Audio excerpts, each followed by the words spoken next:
The tariff trade war starts today. Mark Miller predicts 1 million job losses and another Mark Carney gaffe. All that and more on the Really Big Show. I'm Jim Check with Ian Burns from Kelowna Now. We don't have Ian's little face up there in the corner. What's going on there, Rommel? There it is. Look at that. There he is. Hey, good morning, Ian. Howdy ho. How's it going? Well, day one of the trade war, and it starts today. Beautiful day in the Okanagan. Traffic moving nicely. Beautiful blue sky.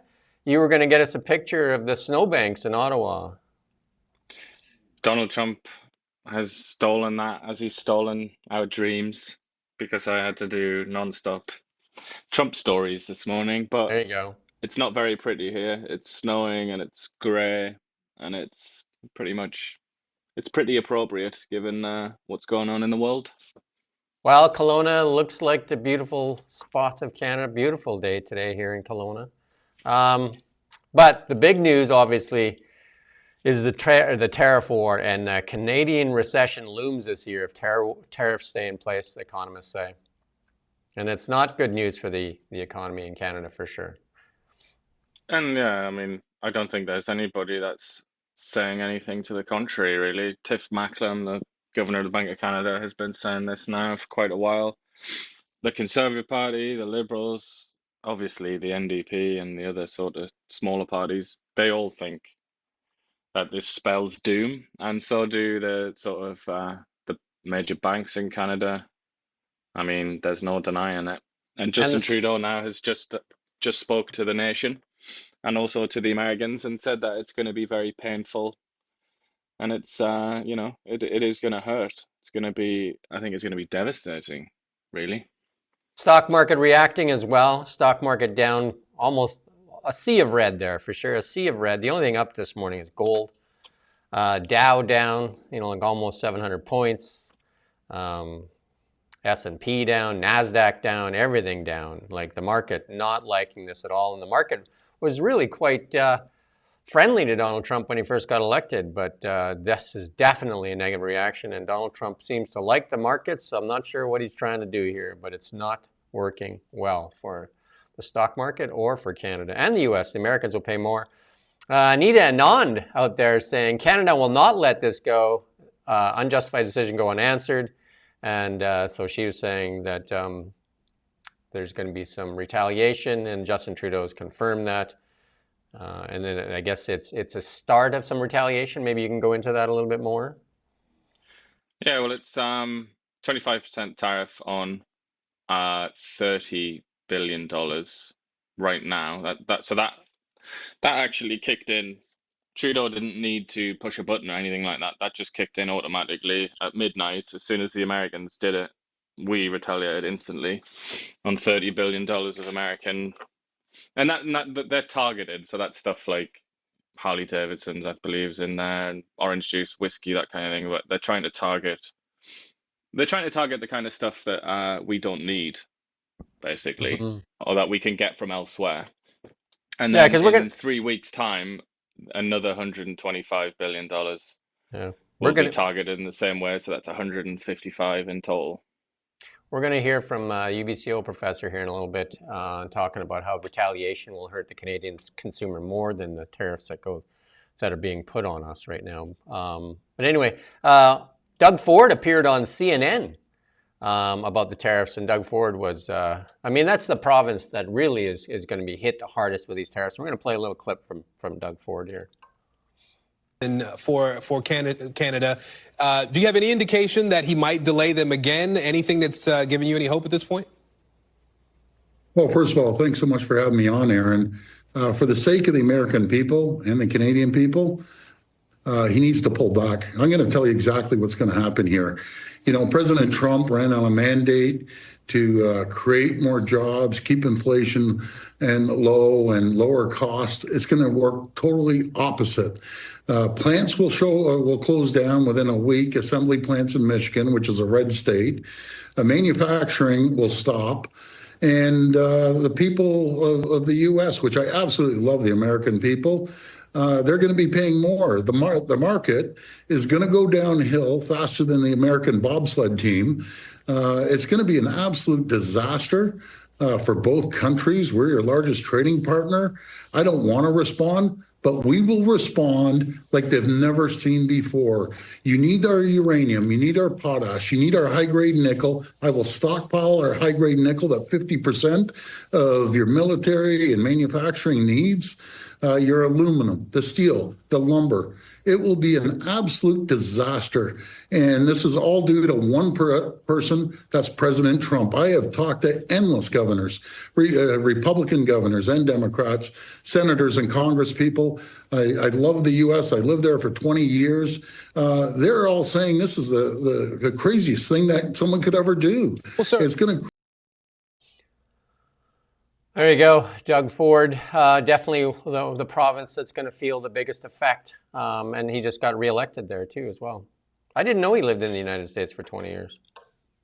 Yeah, and he talks about it quite a lot. I think he was in Chicago for quite a long time because his company, his family has a company that's does a lot of business in the US actually. So that I don't know what his company would be thinking about these tariffs. But he's also not only is he he's in charge of the most important province in Canada, the biggest economy, but also he's the chair of the Council of Federation or whatever they call it now, the sort of the premiers as one kind of thing, the group of premiers. So he has quite a lot of power, and obviously he's just been elected with a big mandate, a big majority, which is very consequential. In a way, that's people have been joking about it, but in a way he's almost been like the prime minister, hasn't he, for the last few weeks since Justin Trudeau's on his way out in a few days' time. Although quite interestingly, Justin Trudeau did just say at that press conference, he was asked which day, like on which specific day will you step down as prime minister? And he didn't give a clear answer. He said, I'm going to talk with whoever wins the Liberal leadership about that, and we'll make that decision. So What? I don't know, maybe Trudeau's going to be around a little bit longer. Again, like that makes no sense. So that guy just clings to power, just clings. And now he's like, he has said repeatedly that he's done the day they elect a new leader. How can there be two leaders of the Liberal Party? Well, he just said, given the nature of the Right. circumstances. But we'll see. I mean, I think that might be a hint that he is going to be the one that calls the election so that Mark Carney doesn't have to, he doesn't have to do that. He doesn't have to get his hands dirty. And he just gets an election straight away. I mean, he may come out and say that the Liberal leadership election is no longer required because he's staying on. Maybe. But Doug Ford also, yesterday, not this one, but yesterday he also spoke to the American media and he threatened to turn off the electricity to 1.5 million homes that rely on energy that comes through from Ontario. So I mean, he's coming out all guns blazing, really, Ford.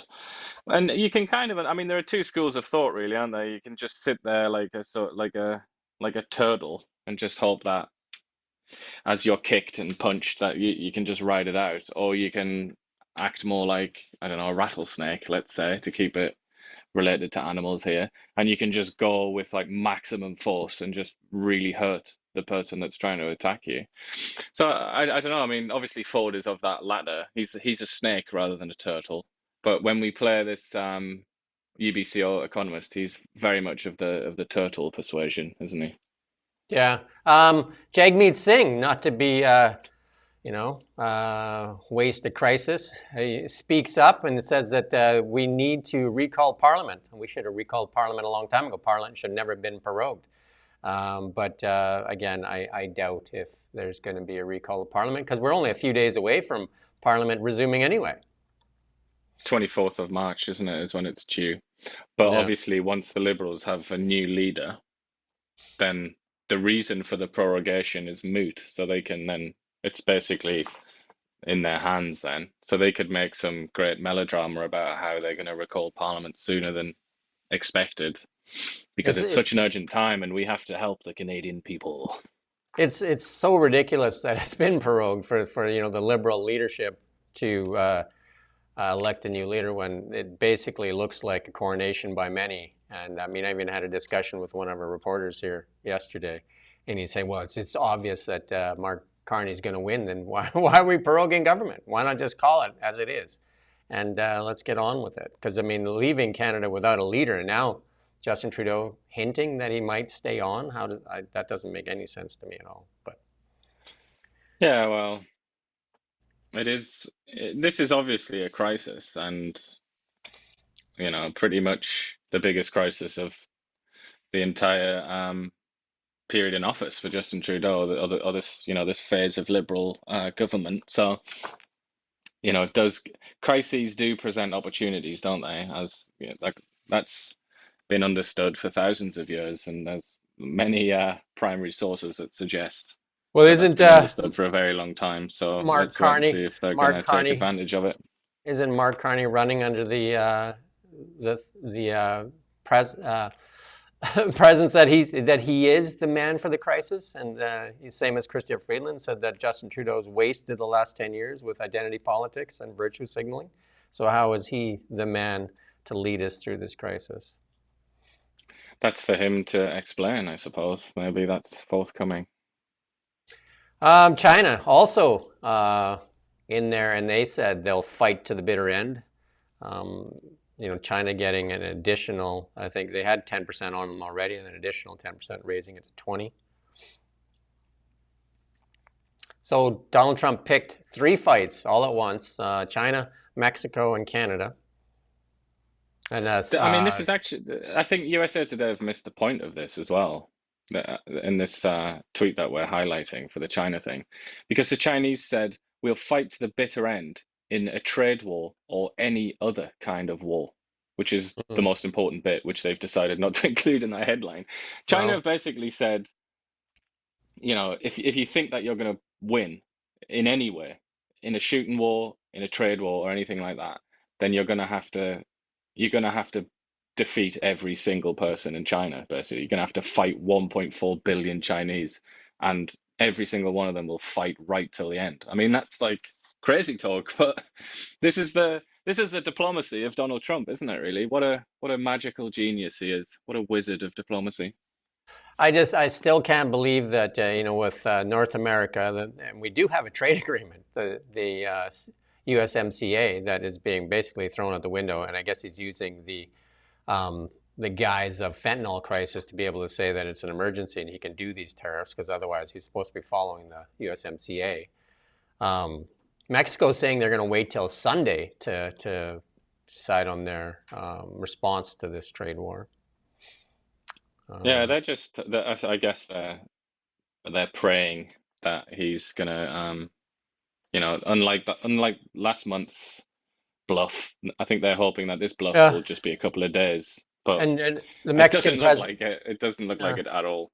The Mexican president has come out and said, "We've done what you've asked for the border," and then Donald Trump has even said, like, the border is basically closed. So then, for the Mexican government, and I've heard a lot of talk on some of the American television saying Mexico has done a good job, and they didn't say Canada did a good job, but they were talking about why are these tariffs on Mexico, because they have done what they've been asked to do. Yeah, it doesn't really seem like it was ever about fentanyl. I think that was always a red herring from Mr. Trump. And then J.D. Vance in the news again. He goes after Macron and Starmer there.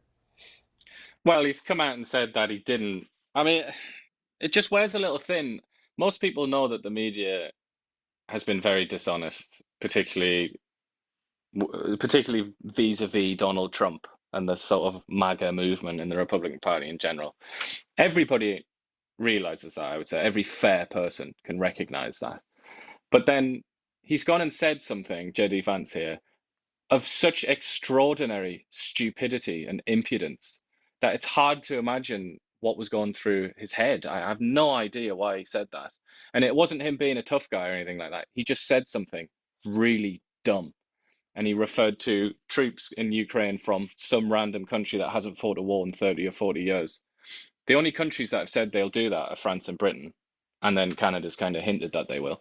But anyway, he was rightfully called out And some pretty sort of sober people, some pretty like steady aware conservative people in Britain have come out and referred to JD Vance as a clown and a moron. And, Nigel Farage has come out and said, what a stupid thing to say. What a foolish thing for this man to have said when the British have been in many wars. I'm sorry to say, I wish they hadn't been as a sort of natural born Englishman, but they have been in many wars, usually following stupid Americans into stupid Yeah, wars that you they never should have been in anyway. But anyway, to just go back to me talking about the media and the dishonesty of the media, JD Vance, caught in a trap like a rat, then came out and said, "This is a very dishonest reaction to what I've said. This is complete misinterpretation." On this occasion, it isn't. It's an accurate representation of what you said, but he's hoping to sort of cash in on the natural mistrust that people have towards the media because of all their lies over the last 20 years, that he hopes he can get away with doing something very, very stupid. But I don't think he will. I think in Britain and France, at least just Britain and France, they're going to remember this for the imbecilic comment that it was. Yeah, I mean, you and I talked off the air, and you were saying that you almost signed up for one of those wars that the UK was involved in Iraq. I mean, that was a US-UK war in Iraq there. Yeah, and I am eternally grateful to whatever it is that made me not sign up to join the British Army, because there's a very realistic chance that I would have, lost a leg or died or something in a completely pointless war fought from the British perspective, really as a way to cozy up to the Americans. And now when you look at the state of the world, you look at how the Americans are behaving to their best friends. I mean, can you imagine that? I mean, and the funny thing is, we're talking about hypothetical, if I'd done this. There are plenty of people that did do this. There are Canadians and British ex-soldiers sat there who only have one leg, and they went and fought in a war that was for America. And now the Americans are defecating on those friendships. What would you feel? I mean, talk about radicalization. I think my head would explode if I was in that position. I would be in a sort of Viking style fury, I think. And then there was an American that was killed with the fentanyl thing, and then there was that statement that came out there. U.S. Commerce Secretary, tariffs part of the drug war, not trade war. And Howard Lutnick said this morning that tariffs against Canada and Mexico do not represent a trade war, but rather a drug war. Told the CNBC that Canada has done a nice job on the border, but hasn't stopped the flow of fentanyl. And he said Trump would remove these tariffs if Canada stopped the flow of fentanyl. Like, how are they measuring that? I mean, like, do you know what I mean? Like, I don't know. Like, this doesn't make a lot of sense, right? So, I mean, Justin Trudeau quite politely referred to it as false and bogus, these claims in his little press conference this morning. I would be inclined to go back across the Atlantic for my word of choice and say that this is complete bollocks. This is absolute nonsense. And Howard Lutnick, anyway, just like JD Vance, just like Hegseth, all the rest of them, he's servile. He's a slave. He is in the possession of Donald Trump. It doesn't really matter what he says because he's completely pointless. The only thing that matters is what does the big man say, and that's why the Commerce Secretary. That's quite a big job historically in America.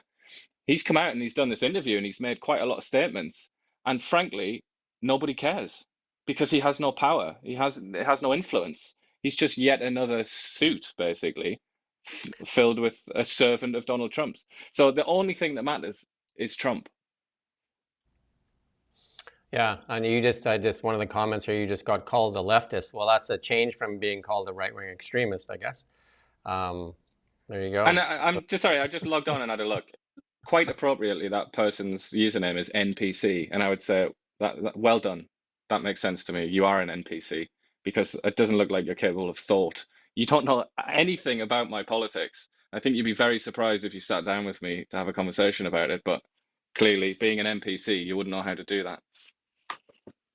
Mark Miller predicts, the immigration minister predicts 1 million job losses. Canada already having a high unemployment number. 1 million job losses by, this is a Holly Doan Blacklock story.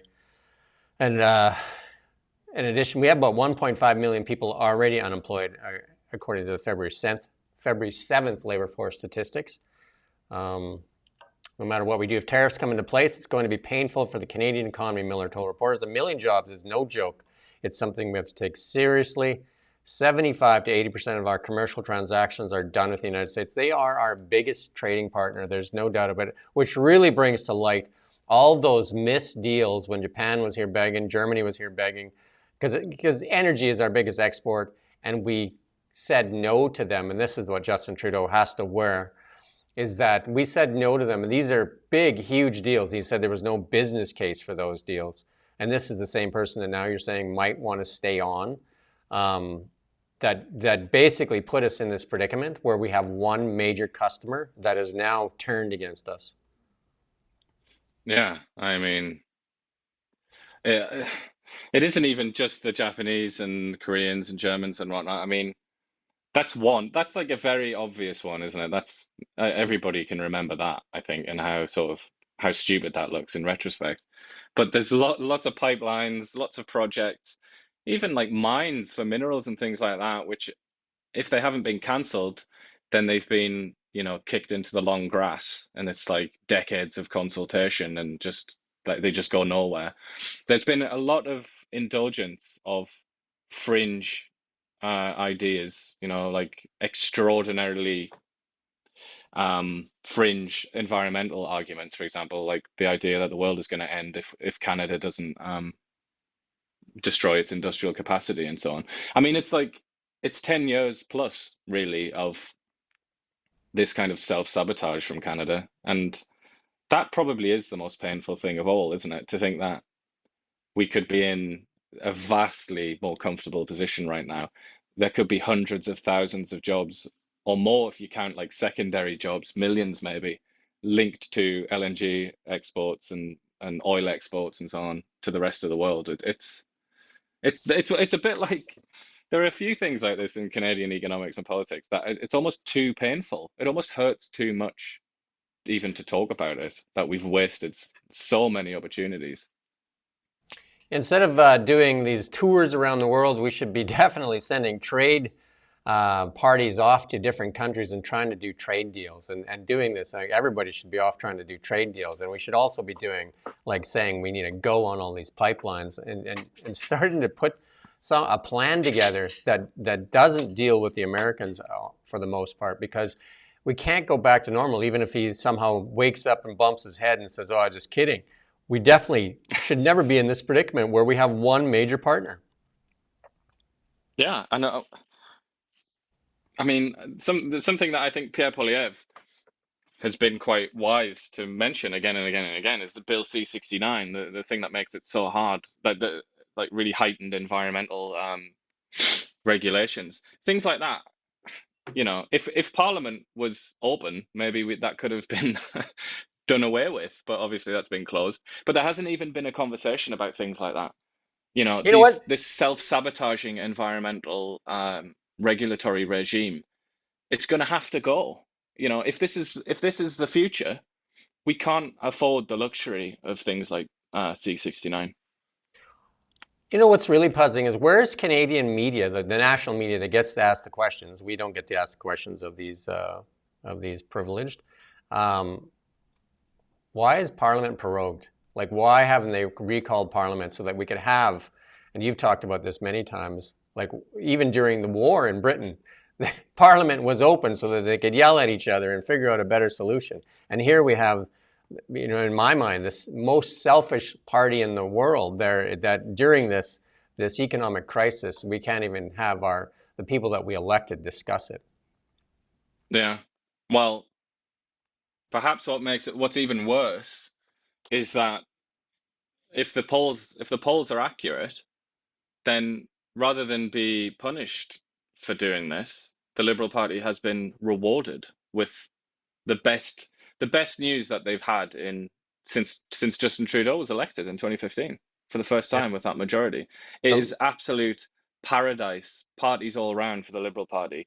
The Canadian people, again, we have to emphasize, if the polls are accurate, which they might not be, but the Canadian people have rewarded the Liberals with the keys to the castle, basically, in Yeah. response to them proroguing Parliament and, having a leadership contest I know while that Canada faces the greatest crisis in decades.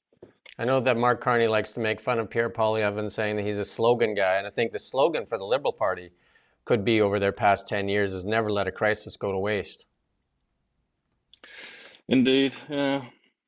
Well, this crisis it certainly has been of enormous benefit to the Liberal Party. And Donald Trump he was asked that question by The Spectator, that the British magazine that interviewed him that was when he insulted Poilievre and Christy Freeland as well.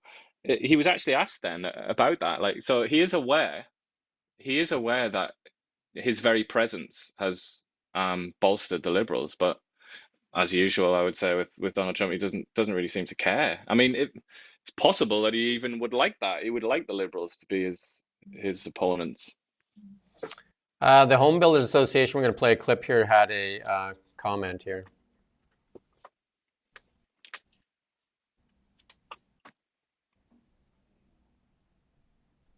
Will have muted effect on construction costs. U.S. tariffs of 25% on Canada will be problematic. They, in and of themselves, will have muted effect on construction costs here in Canada. What will affect our market more will be our own counter tariffs and, most importantly, the impact the U.S. tariffs will have on our overall economy, which in turn will affect housing starts. There you go, and that's one of them, and we're going to play another clip later. Here's another a chart here showing what tariff retaliation by Canada and Mexico would cause higher inflation than otherwise in all three countries. And then at the bottom of that graph there, you'll see the U.S. tariffs, what it'll do, and then when we retaliate, what it'll do, and what, and so the retaliation will actually really start to hurt the consumers because the tariffs that he put on products will actually hurt the American consumers. And it may hurt Canadian jobs unless we find other markets. If we retaliate, that has the opposite effect, and that'll start hurting Canadian consumers. And you talked about things like whiskey and orange juice and Harley Davidson. Those will have an immediate impact on those products if you're trying to buy those things. Yeah, but I mean,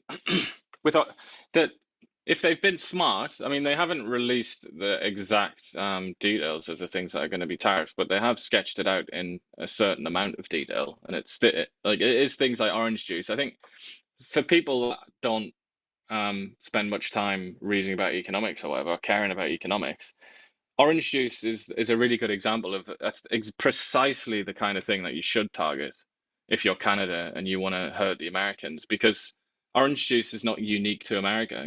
Many countries around the world produce orange juice. So if you make American orange juice more expensive, 25% more expensive than, I don't know, Mexican orange juice or something like that, then people are obviously going to go for the Mexican one, and that will hurt American orange juice producers, and it won't really have any effect on Canadian consumers. So that's kind of like, that's the dream. That's the theoretical, like, perfect sort of product to target. But there are some things where the Americans, even where there are lots of alternatives, the Americans are still the most efficient, and they have market dominance, and they can sell the product cheaper anyway than any of their rivals. And in that situation, then it just adds sort of money to the bill for Canadians in that case. We're going to play this clip here. It's a longer clip here, the interview that we did with the UBCO prof. And you can play that. Dr. Ross Hickey, an associate professor in economics, and just the kind of person you want to talk to if you want to sort fact from fiction here. How worried should we be about threats of 25% tariffs against everything we sell to the United States? I think we should be prepared and concerned. I don't think I would use the word worried. I think it's a big increase in prices that will be faced by Americans if the United States puts tariffs on our products that we sell to the Americans. So in some sense, they should be more worried about it than us because they're the ones who will actually bear the burden of most of the tariffs that the United States government places on Canadian exports.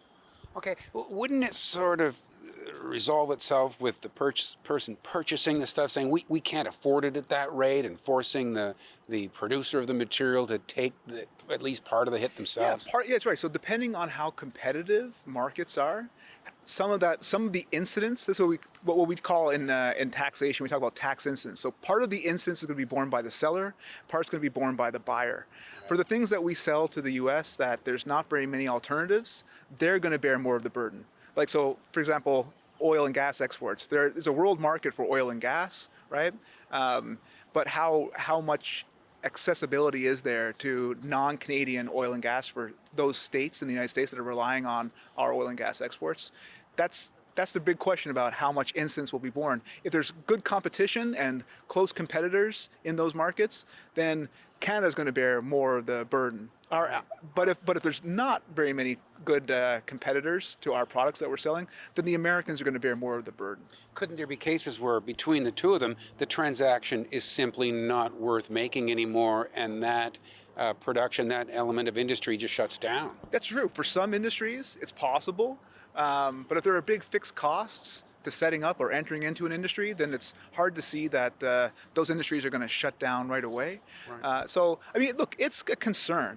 If you said that there was going to be a big recession in the United States, that would also be concerning. Personally, I'm more worried about that than I am about the tariffs. Right. Okay, so you think this would be enough to trigger? There you go. You can go to Kelowna now. You can watch that full interview with Kent Mulgat there. Any thoughts on that, Ian? Yeah, I mean, it's very basic sort of international trade expectations, really, isn't it? And it's partly why everybody is just like their jaws are dropping at this move by Trump, because it just doesn't make any sense. It really makes no sense whatsoever. And nobody that I've seen, I haven't seen a single serious person on the planet that has defended a trade war started by the United States against Canada. I haven't seen a single person. I don't know. I mean, is there anyone? And I don't mean people within the Trump administration who are just all servants of Donald Trump. I don't care what they have to say. They're not serious, really, are they? But other than that, I haven't seen anything. Nobody thinks this, because this is like, this has been proven many, many times Well, over the years to not be effective. It makes things worse.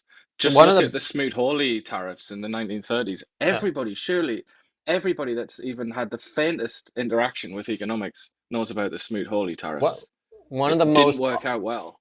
one of the most honest things you can ever see in when people are talking, because you had rhetoric from both sides, the rhetoric from the right, rhetoric from the left, and stuff like that. But you look at the market actually reacts more honestly, because the market reacts with money, and the market's saying this sucks. The market is definitely not liking these tariffs. The market reaction is 100% negative right now. Yeah, because the Americans, like the people who are most like bullish about the American economic future are people, and I'm talking about like, people who are really interested in macroeconomics, like, and have big reputations in that world for their forecasts. They all look to Mexico and Canada as being like key to the American economic future. And that included, until recently, that included people like Elon Musk, who's, probably one of the most astute businessmen of the last 100 years or something like that. He was very, very well aware that America relied massively on Mexico and also China. It's quite strange that he's now forgotten about everything that he used to know about the world ever since he joined Trump's inner circle. But this is, it's a bit of a superpower that the Americans have. They have this like continental economy, and it works for them. It's really, they're the masters. They're in the cockpit, and they get really cheap oil from Canada. That's just one example. They get like potash from Saskatchewan, which they then fertilize their crops with. They get cheaper labor from Mexico, as well as lots of things like vegetables and fruit and things like that. I mean, it's like it's perfect for the United States, which is why, like I say, no serious person, not a single one, as far as I'm aware, has come out and defended these tariffs, because I just think they are indefensible. They defy all reason. One of the interesting things you brought up, Elon Musk, is like he usually comments on everything. I have not seen him comment on the tariffs. I have not seen his voice in there. You know, he comments on politics of many countries. He's been absent in the Canadian one, as Canadian leadership race as well, which we're going to get to. But I Yeah, have not seen he, his comments he did on. come out and say something ill-informed and stupid just today, which again worries me. Kind of worries me that Elon Musk, who's like might have an IQ in the 200s, would come out and say something as brain dead as he just did this morning, where he you know, he did one of his like, this is concerning or something about when Donald Trump falsely said that Canadian the Canadian economy doesn't allow US banks to operate. That's just obviously false. I mean, Elon Musk has Grok. That's his little baby. Why doesn't he just type into Grok, can US banks operate in Canada? And then he'll get the answer that they can. I mean, he even got community noted. He got community noted on his own website because he's come out and bought into the garbage that Donald Trump's spewing out about how, you know, there's this really it's this really hostile environment for US banks in Canada. It's just wrong. It's just false. I So think what that's one of there the is. few things I've heard him say. Yeah, I think one of the things with Canadian banks are more heavily regulated, and a lot of the American banks probably just don't like that regulation and choose not to come here. Exactly, but that's nothing to do with, I Right. mean, that's nothing to do with America. But the same is also true when Canadian companies from various sectors try to operate in the United States. Obviously, they have to obey by American regulations, and they might be less favorable in America than they are in Canada. But can you imagine, you know, complaining about that on a sort of international level and putting tariffs on another country for things like that? It's just, I don't know, man. It's just it's all so low grade. It's almost just like, and like I say, I have to emphasize, like Elon Musk is clearly like the number one candidate among us right now for genius status, I would say. So, and I really think that's true. Why then is he saying things so stupid? Why is he being so stupid? I don't get it. How can somebody so smart be so stupid? Well, I think we all pull that off every now and then, right? Everybody's somebody's useful idiot. I guess so.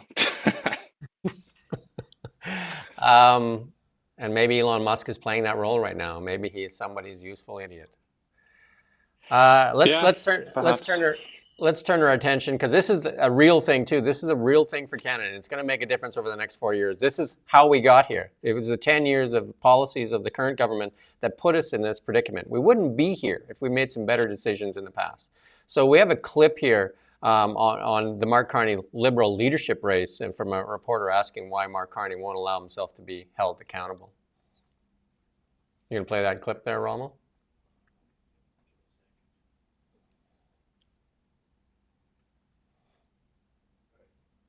turning away in technical language, but we didn't quite hear what he had to say specifically on that point. I think kind of the issue is here that Mr. Carney doesn't feel like he owes the public an explanation. He doesn't feel like he owes clarity on things that he doesn't want to talk about. He wants to frame things in a certain way and push forward his campaign. And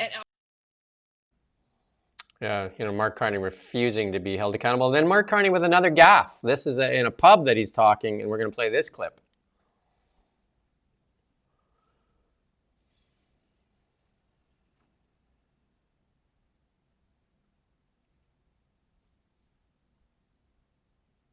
Supplier of semiconductors. We supply almost all their semiconductors. Biggest supplier of fertilizer, biggest supplier of aluminum, biggest supplier of semiconductors.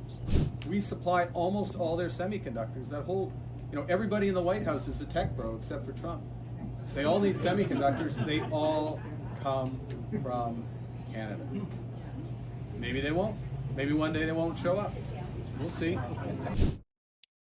And then the Toronto Sun says Mark Carney's campaign walks back that semiconductor comments, because obviously that is not even close to the truth.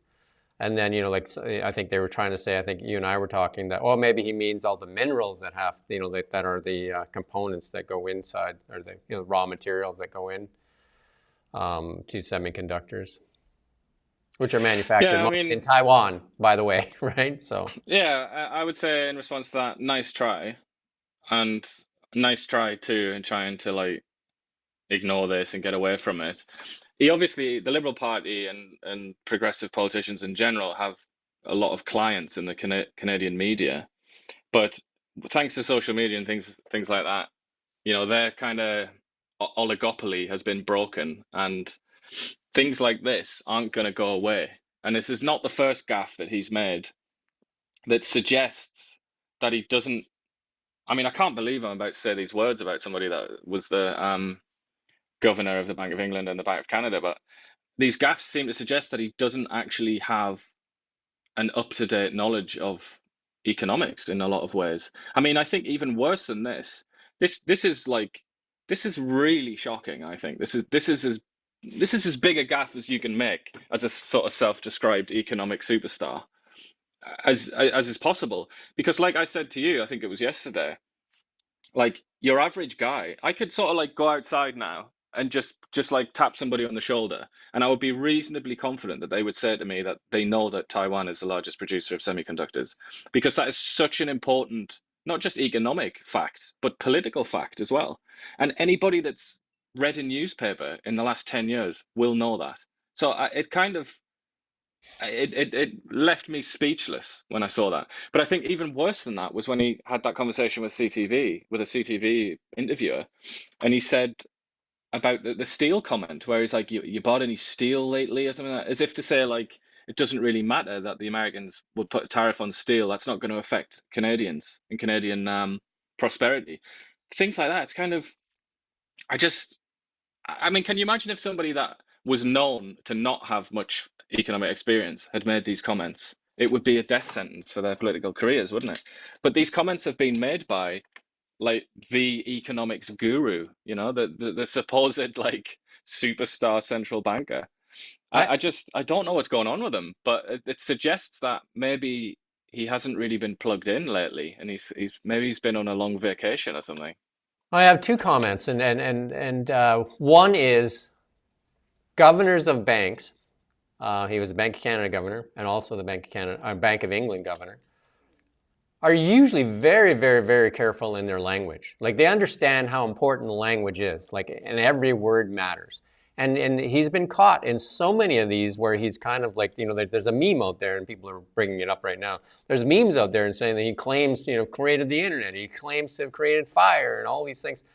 Because this is a huge gaffe. Like semiconductors, we know that even, you know, Canada, the United States, and much of the world is at risk because most of the semiconductors, this is a big world event. Most of the semiconductors are made in Taiwan, which is, you know, at risk with China, because if China takes over Taiwan, then they own most of the semiconductor world.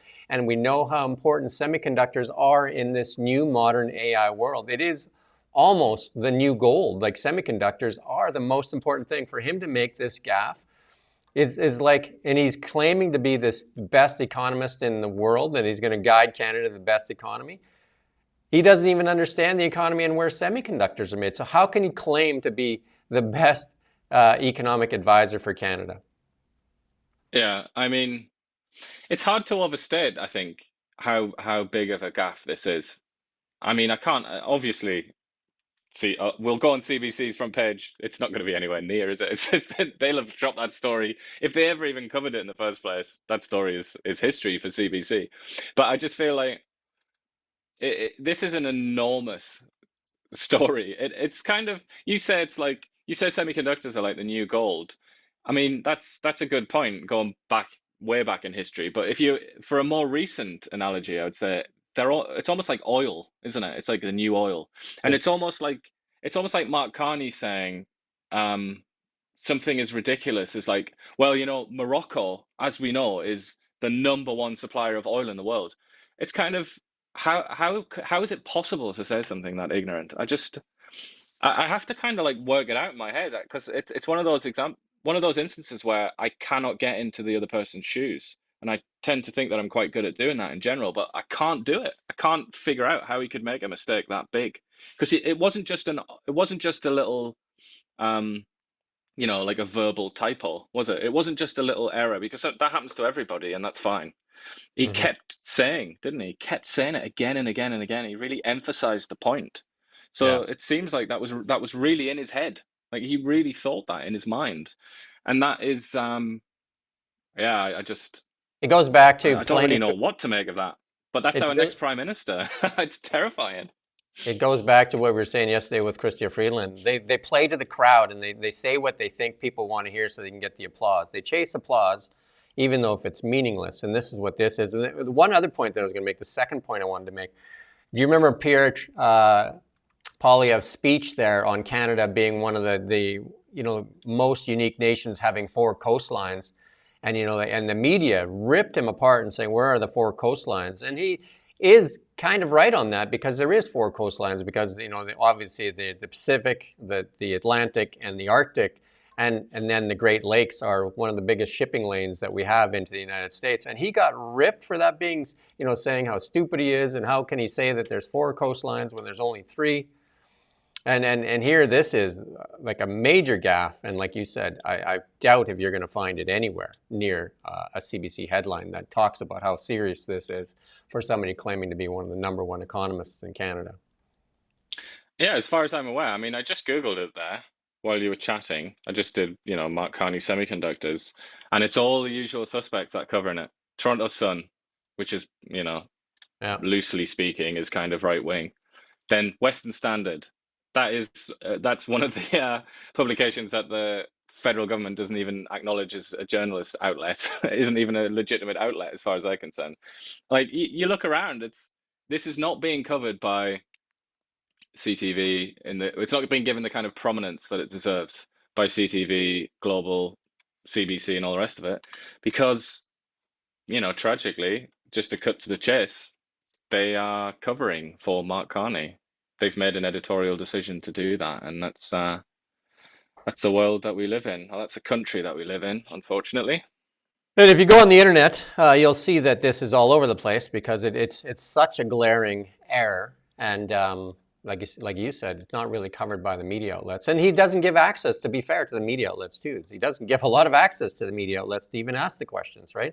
Like, they're really keeping him away from Canadian media for asking questions. Even that the other day when they did ask about the blatant lie on Brookfield Asset Management, he kind of just went with this long answer that really wasn't an answer. Mm-hmm. And he's getting the pressure's just not on. But I think, the Conservative Party's media guy, who's, you often see his name, so I'm not drawing attention to him here, but Sebastian Skamsky, he often sends out very bellicose emails.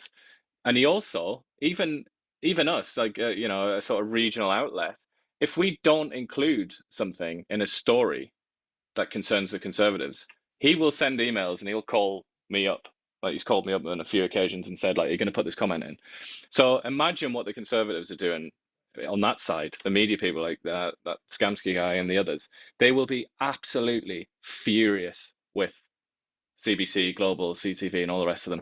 They will be calling them up and bombarding them with emails non-stop saying, why are you not covering this? Why are you running cover for Mark Carney?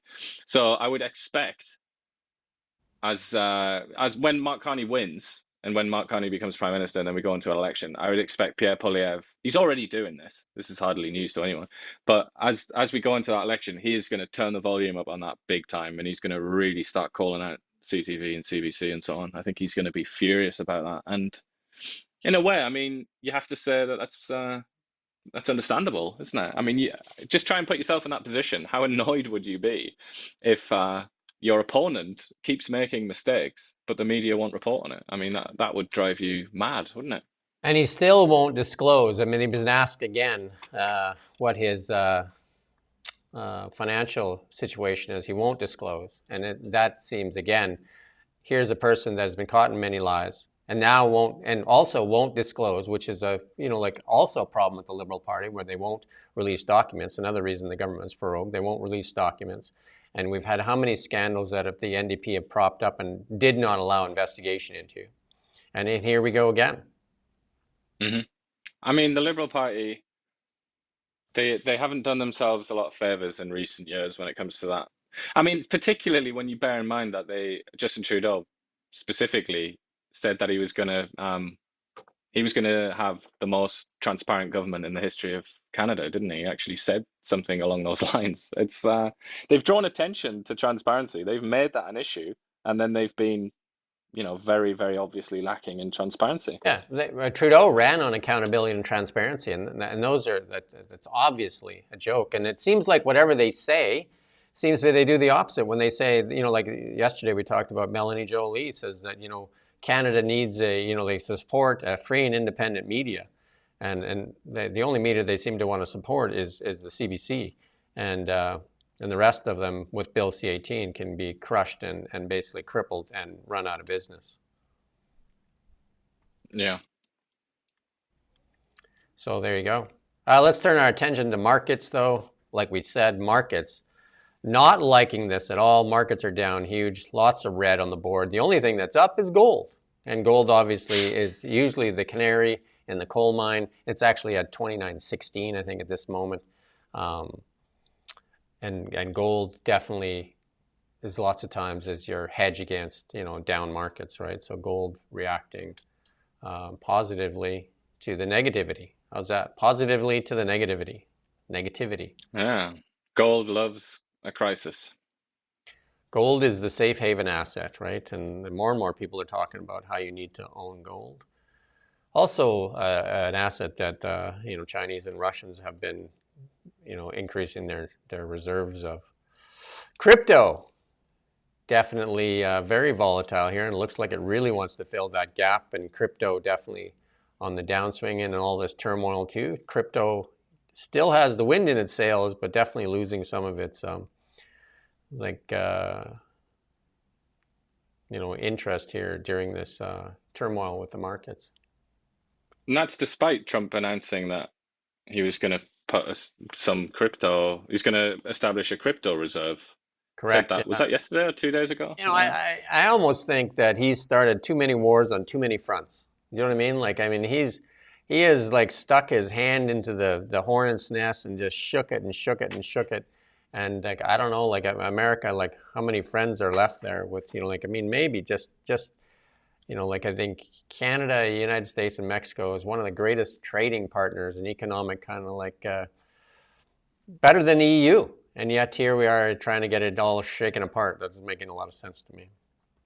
Mm-hmm. And then simultaneously, really, really upsetting the Europeans, all kinds of Europeans. And I can understand the Americans don't really need the Europeans in the long run. Yeah. And this pivot to Asia thing and sort of return to isolationism and all the rest of it, that's been going on for ages. That's not just Donald Trump.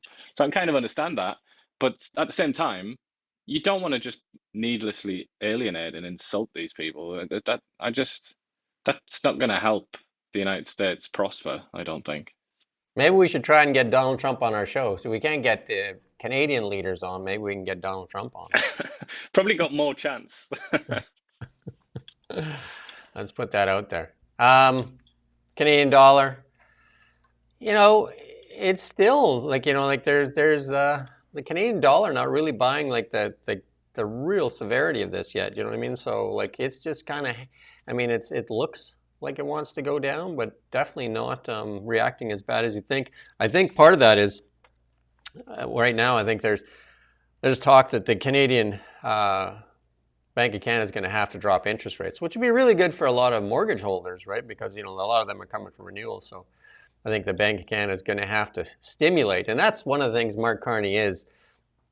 If he does win the Liberal leadership, he is the king of stimulus. That is what he did in England as well, right? Which is still causing them issues from that. Yeah, indeed. But I feel like probably the currency traders and all the rest of the stockbroker types, I think they're going to wait for this speech tonight, which has been built up, hasn't it? Donald Trump's going to speak to Congress, Yeah. and lots of his servants, and actually he himself have come out and said, this is a big deal, this is a big one. So I guess maybe they want to hear that. And then also, he's bluffed already, hasn't he? He's already bluffed last month. So maybe they're just being cautious. They just want to make sure that this is for real. And if it is for real, and it becomes obvious that it's for real, then I would imagine that the dollar will drop further. But I don't know how much further can it go. I know some people think it could go down to like 50 cents and stuff like that. But Yeah, some Canadian banking economists are saying 50 cents is likely the floor. So that would just be so terrible. That would be like that depression, wouldn't it? that will lead to inflation. You know what I mean? Like especially if you're buying American goods, right? Because our dollar's already a lot of people will argue that the dollar's already manipulated lower so that we can have this trade advantage, and that's part of the argument that doesn't seem to be coming up. But a lot of people have argued that our dollar is artificially, just like the Chinese do, they artificially push down their dollar so that they can have this trade imbalance, right, to their favor, and that's been part of this issue, I think. In the AI tech segment, AI uncovers an ancient city beneath Dubai's desert. No shovels, no digging, just AI and radar. And researchers found a 5,000-year-old buried civilization in the Dubai desert, complete with settlements, roads, and trade networks. Look at that, eh? AI can bring us many solutions. Maybe AI, somebody should ask AI if they can propose a solution that would have Donald Trump wake up and realize that Canada is its friend and best partner, and start treating us not like the jilted girlfriend, but more like the friend that we've always been. I don't know. Maybe he is being reasonably conciliatory and friendly to Russia, which is I'm very disappointed in that. Like, that's almost one of the things I'm most disappointed about, because he was falsely accused for so long of being like a Russian agent and all sorts of bollocks like that, wasn't he? For so long, the Russia hoax, as he said, when there was no real evidence. And also his first presidency, he was actually rather tough. He was on the tough side when it came to the US attitude to Russia. But now he's like, all the fantasies of his enemies have come true. He's been so friendly to Russia. So maybe what we need to do is get 5,000 nuclear warheads and invade someone, and then maybe Trump will come in and be nice to us. Apple's serious problem. I don't know if you've used the, supposedly when Apple, the iPhone 16 came out, it was supposed to be this huge Apple intelligence coming out. And I would say, like, I've used it, I have the 16, and it's kind of like Google's Gemini, not so smart. And they're saying that they have some huge roadblocks with their AI, and they say they probably won't get any upgrades till at least 2027. So Siri still not so good, right? Could be a game changer, couldn't it? If Apple and Google end up, left behind, that could really hurt them. Yeah, like those two are definitely having a real tough time. I played with Grok the other day, yesterday actually, and you can try it. Maybe you and I'll talk about it after. Grok has now I think 10 or 11 voices, and there's one in there that says unhinged rant, and that one is hilarious. If you click that one and then ask it about certain people, it goes on this unhinged rant, and it's quite. We couldn't play it on here because it definitely has many swear words, and I tried it with Justin Trudeau, and it was pretty accurate in what it said, but it was definitely unhinged, right? So you can try it. Grok is a free app. You can download it. There's a sexy one in there too. Like if you need somebody, those 1-900 lines that people used to dial up. You don't need that anymore. You just use Grok, and you can talk to the sexy Grok, and there's not a doctor on there and not a psychologist. You got all kinds of stuff on there. There's a whole bunch of different voices and AI agents on there that you can have a chat with. I mean, it's just one of many things that are being replaced. But they don't have a union, do they? Those women on the other end of the line. In our EV world, we just have this one item that the left in the United States not liking Elon Musk and lit a Tesla supercharging station on fire. This is in Littletown, and lit them all on fire. That's pretty dumb, isn't it? Yeah, there's a lot of there was occupation of a Tesla dealership and all kinds of crazy stuff, right? They put a swastika on one, didn't they? And I think that was the Berlin one. I've heard. Risky business in Germany. Here's the weirdest one, because they loved Elon Musk when he was like, because he does does amazing work in the EV world. Like nobody even comes close, and now he's their enemy. And the one that I heard the other day, which is totally surprising for me. And these people I know very well, on the left side, are all for taking everybody's guns away, and when Justin Trudeau was doing all these things, have recently went out and got their firearm acquisition certificate, and now are getting guns because they believe that the Americans are going to invade us, and they want to be prepared for the invasion when the invasion happens. That's funny, because Kelowna Council they just said that they're going to make it really hard for you to buy bear spray, and you're going to have to put your name down on a register to acquire bear spray. So, yeah, bit different. The world is upside down, truly upside down. It is, and I mean, it is the Trump effect, isn't it? Nothing is boring when he's at the wheel. I will say that for him. So we're trying to keep this show to an hour. It's an hour-long show that we try to do every morning. We're just about near that. I mean, I guess we're at an hour. But we've got a couple of memes left for you here. And here's our friends at the Babylon Bee. And this is so true with all these people on these health trends, right? Instead of buying that glossy bag of potato chips, go for the matte bag with the picture of the farmhouse on it. Same insides, but hey. I mean, there's so many examples of that, aren't there? Hey.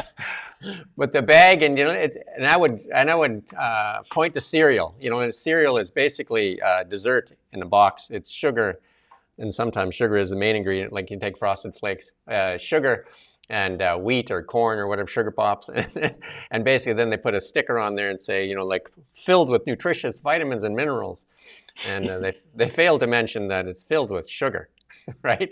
And but it's all about what you put on the box, and I guess people buy it, though. They buy into it.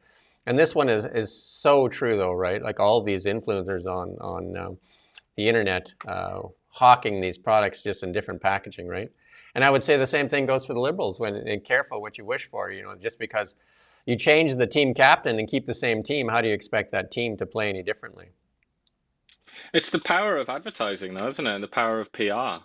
Like another example of that is the word organic. I mean, that's again food related, but there is like a direct connection to politics. I think you're right there. When it comes to like food, you can connect that to the words that, if you want to talk about the Liberals, yeah, the words that they use, like transparency, for example. They think they can just keep saying transparency, transparency, transparency, but if you look inside of the bag of potatoes there, it's all opaque, isn't it? Not very transparent at all. Yeah, and I'm trying to clean this up, but it's like like you think about the Liberal Party for the past 10 years and the way they put us in this position here. It's like when you poop your pants, you don't just change your shirt, right? Definitely not. And then this one is one that and I can relate to because my wife does that. Man invites company over to trick wife into cleaning the house. My wife will clean the house the day before the cleaners show up. Yeah, I mean, the funniest one is when it's like, I don't know, like parents or something coming around, like as if they're gonna care about like whether there's a sweater on the back of the sofa or something like that. But it really does concern women, I've noticed. I walked into the house yesterday in the day. Like it was yesterday that the cleaners, I think we get them in once a month for a thorough cleaning, and walked in there because we both work, and I had my granddaughter there, and I said to her, and I just said, "Oh, look," I said to her, "Look, I cleaned the house," and she's like, "Papa, the cleaners did it." She wasn't buying into me trying to take credit for a clean house, right? Soon it'll be an AI-powered robot that cleans the house, so that'll be confusing for toddlers. That'll be awesome, right? I know a lot of people don't think that's awesome, but I do. So that's our show for today, the really big show. We're going to be back tomorrow at 9 o'clock. We were almost on, like I think we're at 9:01. We're going to try and nail 9 to 10. That's kind of our slot. It'll be, obviously, we don't have to stick to an exact hard time because we're online. We don't have programming. But we do encourage you to like and subscribe and ring the bell. That's what they always say for Kelowna Now's YouTube channel. Also TikTok. We're also streaming on X. Also streaming on Facebook, on a new Facebook, because our regular one that had, that we earned over 10 years is blocked. But we do have Kelowna Now live streams. You can watch it on there. Also on Instagram. And we do have a newsletter that goes out 365 days a year before 7 a.m. And without fail, rain, snow, sleet, whatever, our mail gets delivered every morning. And there you go. We definitely appreciate your feedback. That's one of the things that we really do appreciate. And we'll converse with you sometimes too. And we do thank you, Brett. And D Ski, thank you for your nice comments there. And there you go. NPC has changed his mind, Ian, and now says you're a centrist as opposed to a left-wing. I don't know what he called you earlier. He called you something. That's kind. Very kind of him. Maybe maybe he's becoming a playable character. And then so we do seem, we try to be as fair as possible, pluralist, but we also try to point out the obvious too, right? We get zero funding from the government, so definitely not influenced by this government. And it's unfair what this government's doing to us. They took our audience away of 200,000 on our Facebook and Instagrams, and with Bill C-18, and offer us no funding, and then at the same time tell us that that they support local independent journalism. 400 outlets have closed in this last 15 years or something like that. And 3 more scheduled to close here in May, completely shut down, and they're Glacier Media products. And again, I advise people to go take a look at the stock charts of Chorus, which is global, and Post Media and Glacier Media, and you're going to see that they're all suffering, even though they are getting government handouts. And the one that isn't suffering, that continues to give themselves bonuses, is the CBC, and now they're talking about doubling the funding for the CBC. Give us even like 1/10 of that budget and see what we can do. We could turn up the banter to maximum levels. Yeah, we could even get you on screen, right? Instead of just that little icon in the corner there. We have the technology. Just give us the budget. Just give us some money. There you go. All right. We do thank you for watching Kelowna Now. We don't just report the news. We live here too. We're your neighbors, bringing you stories that matter to all of us. No government funding, no outside influence. Kelowna Now, local, independent. News you can trust.